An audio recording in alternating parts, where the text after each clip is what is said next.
Welcome to YouTube channel. Review of books. Today we will do a brief review of the book Lord of the Flies.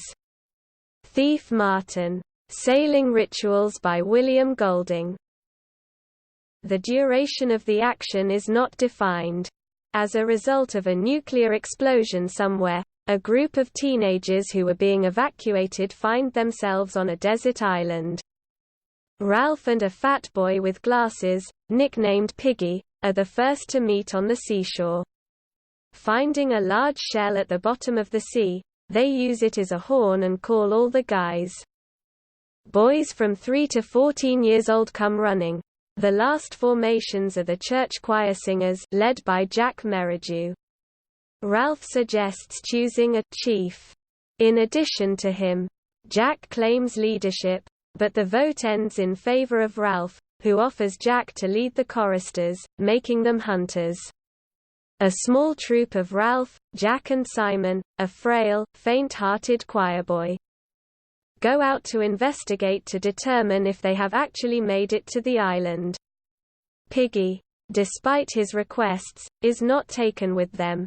Climbing the mountain, the boys experience a sense of unity and delight. On the way back, they notice a pig entangled in the vines. Jack already raises the knife, but something stops him. He is not yet ready to kill. While he hesitates, the pig manages to escape, and the boy is ashamed of his indecision, swearing to himself that the next time he will strike a fatal blow. The boys return to camp.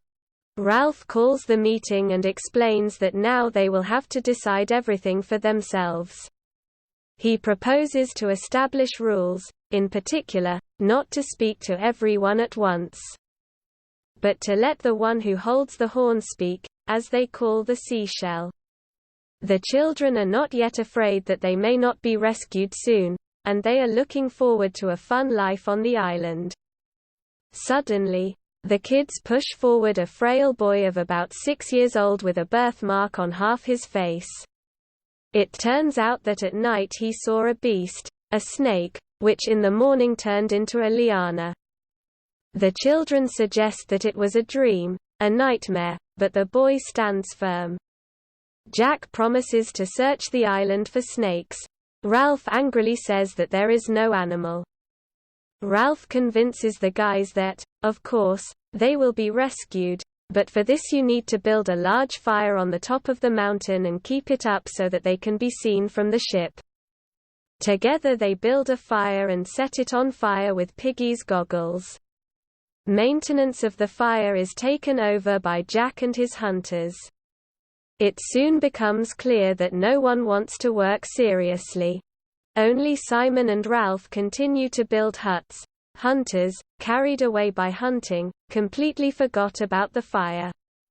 Due to the fact that the fire went out, the guys were not noticed from the ship passing by. This becomes the occasion for the first serious quarrel between Ralph and Jack.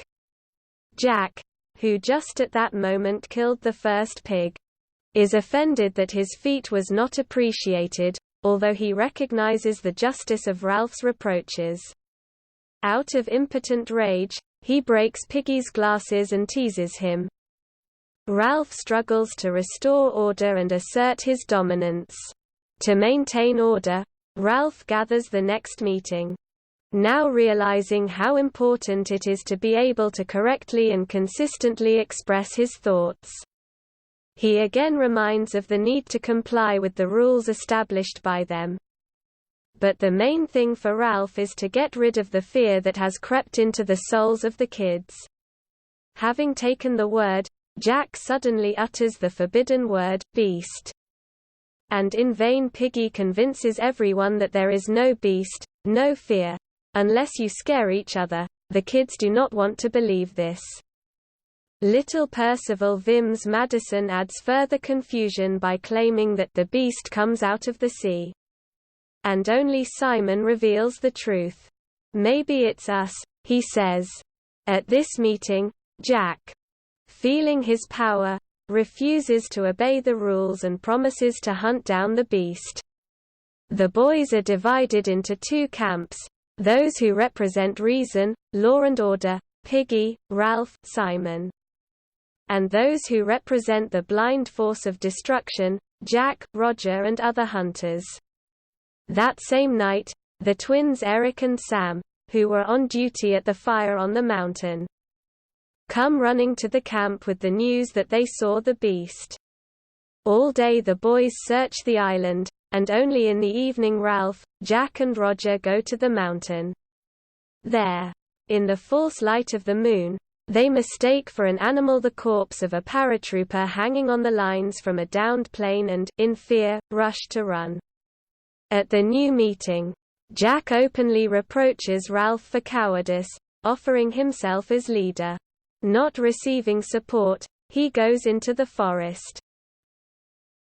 Gradually, Piggy and Ralph begin to notice that there are fewer and fewer guys left in the camp, and they realize that they have gone to Jack.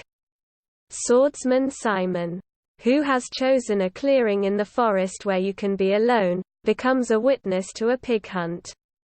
As a sacrifice to the beast, hunters impale a pig's head on a stake. This is the Lord of the Flies. After all, the head is completely covered with flies. Once seen, Simon can no longer take his eyes off these ancient eyes that inevitably recognize, because the devil himself is looking at him. You knew that I am part of you, an inseparable part, says the head, as if hinting that it is the embodiment of evil that generates fear. A little later, the hunters, led by Jack, raid the camp to get some fire.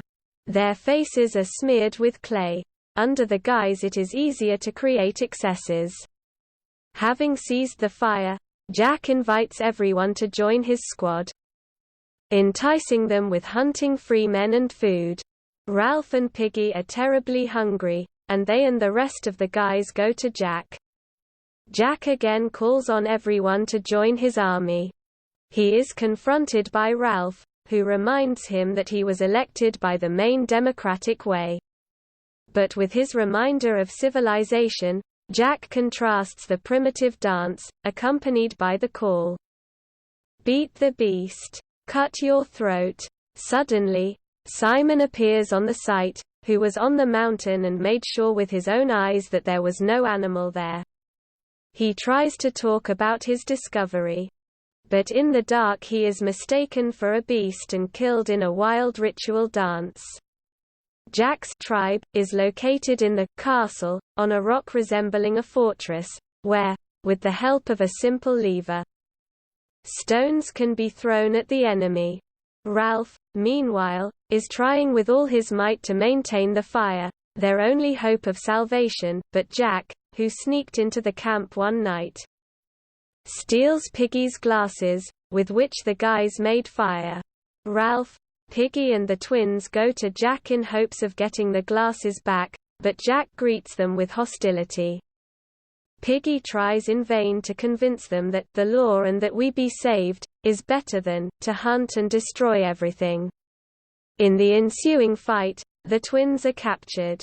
Ralph is seriously wounded, and Piggy is killed by a stone thrown from the fortress. The horn, the last stronghold of democracy, is broken. The killing instinct triumphs.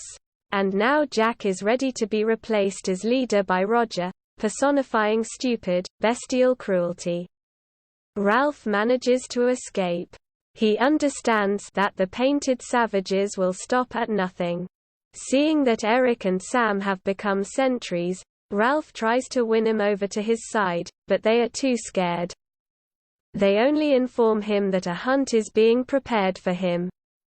Then he asks them to take the hunters away from his hiding place. He wants to hide near the castle. However, fear turns out to be stronger than notions of honor, and the twins betray it to Jack. Ralph is smoked out of the forest, not allowing him to hide. Like a hunted animal, Ralph rushes around the island and suddenly, jumping ashore, stumbles upon a naval officer. "We could have looked more decent," he reproaches the guys. The news of the death of two boys shocks him. And imagining how it all began, He says, "Everything looked wonderful then. Just Coral Island." If you liked this review on the YouTube channel, Review of Books, please like and subscribe. And also press the bell to not miss more interesting book reviews.